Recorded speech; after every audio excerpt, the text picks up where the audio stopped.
Hi, this is David. I'm your host. You're listening to The Last Podcast, where the first shall be last and the last shall be first. If this is your first time listening, welcome. I hope you enjoyed the show.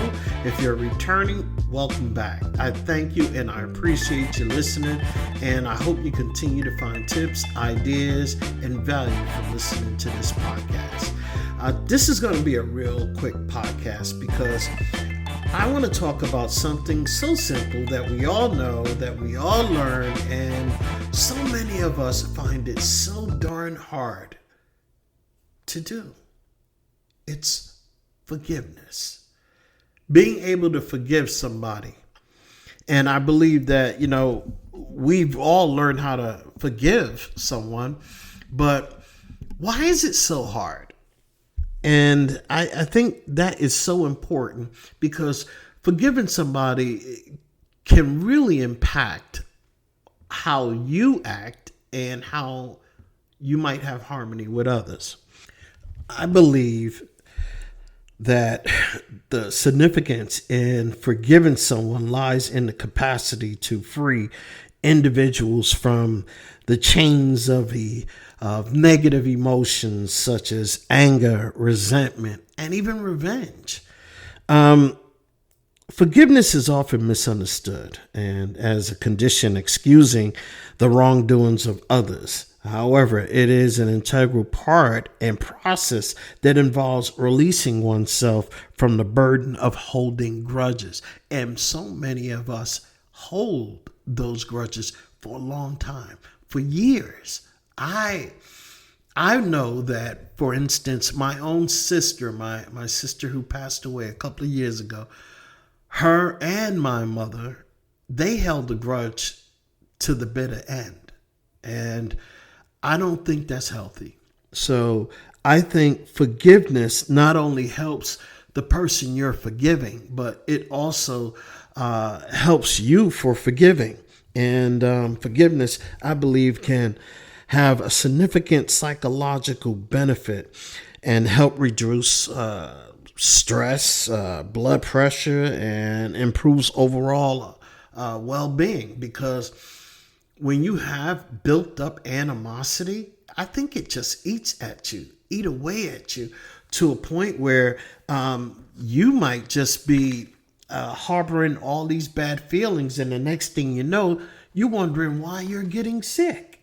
So I believe that forgiveness will work hand in hand for the person you're forgiving and for yourself. Forgiveness, to me, it just plays a pivotal role in maintaining a healthy relationship with whomever you're forgiving. There are so many people who hold those grudges for a long period of time and find out years later they don't even remember or the core reason or the purpose that they were so angry. And they lost all those years of friendship or family being together and loving one another and loving on one another. So I think we miss out a great deal when it comes to being able to forgive someone. It's not only the ability to forgive, but the ability to repair or even strengthen bonds after conflict. So let's just say a crucial, sustaining, long-lasting connection.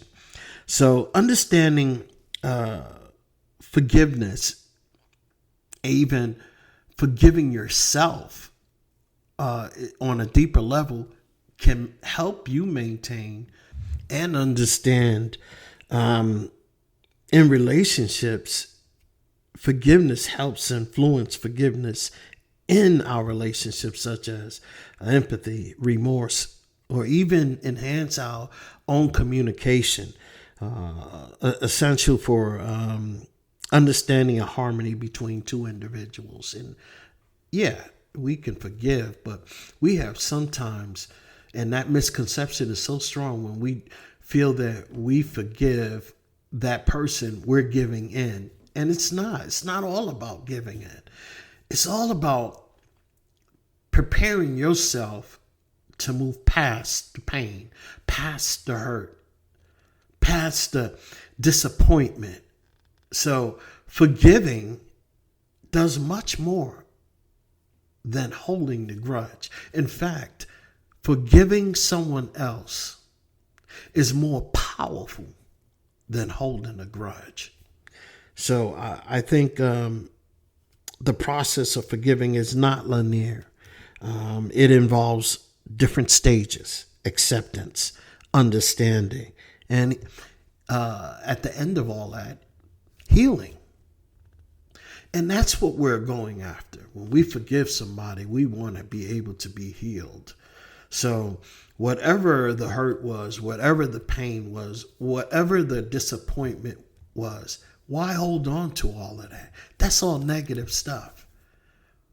But when we forgive somebody, it gives us an opportunity not just for growth, for our own personal growth, but it gives us an opportunity to mend.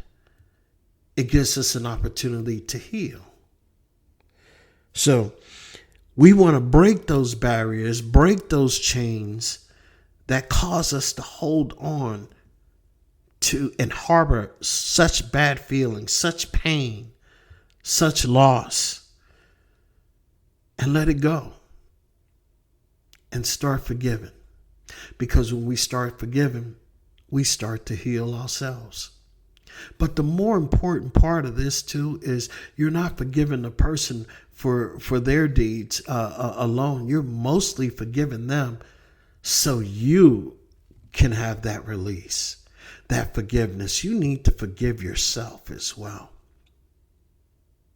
Because if you forgive the other person and you have not forgiven yourself, you're still holding on. You're still holding on to and harboring those bad feelings. So I think it's important on your journey to hold on and forgive somebody. You definitely need to basically stop for a moment and forgive. When we forgive someone, we grow. We grow in our compassion, in our empathy. We grow our emotional intelligence, which is crucial. Is a part of growth. So if you're harboring some ill-begotten feelings or ill feelings towards someone else, do me a favor today. Let it go. Forgive them so you can move on with a healthy life. So you can move on learning how to forgive yourself. Because when we can't forgive ourselves, we are stuck in time. And we don't want to be stuck in time. We want to be able to move on with a healthy manner. And sometimes I once read that when we forgive somebody, there is a dark side to forgiving. Where people not only want to forgive, but they want to weaponize their forgiveness by causing harm to the other person. That's not growth. That's getting even. I'm saying have the compassion to forgive that person and have the compassion and the tenderness to forgive yourself. Well, that's what I really want to talk about today. I'm just going to be wrapping this up, and I believe it is a testament to human spirit, the strength and capacity for growth and healing. We acknowledge the power of forgiveness. The power of forgiveness can take us to great heights emotionally and free us from the bonds of holding on to grudges. And again, my name is Dave. You're listening to the last podcast where the first shall be last and the last shall be first. Don't forget tomorrow, listen in. I'll have a new poem. Tomorrow's Poetry Friday. Again, this is Dave with the last podcast. If you need to reach out to us, it's the last podcast 443 @gmail.com. Thanks a lot and have a great day.